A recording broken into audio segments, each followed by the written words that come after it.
Alright, here's my bike check. Got a S&M ATF frame, 20.75 inch top tube. It's a nice frame, not too long, not too short.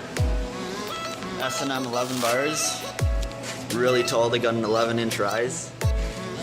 Really liking them because I'm a pretty tall rider. Chopped 1.5 inches off each side, so they're 27 inches wide.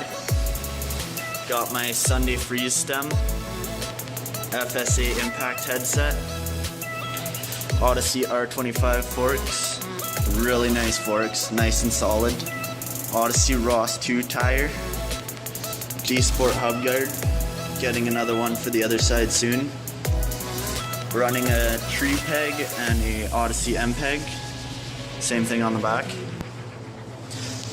My front wheel is a complete La Casa wheel with a female hub, came all stock.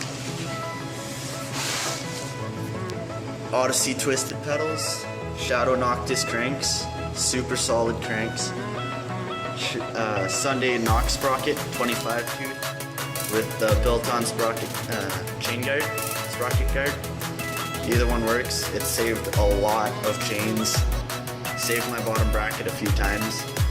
I'd rather just land on it than land on my chain or anything else really.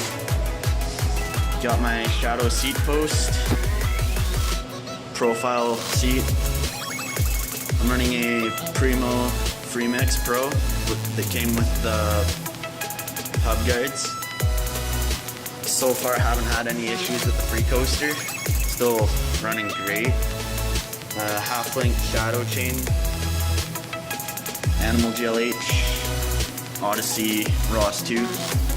Great tires for park and dirt, street, anything. Haven't had them slip out on me. Really grippy, holding up really nice to rough riding. My grips, Odyssey, not too bad, not too much wear, really comfy and soft. And yeah, that's about it.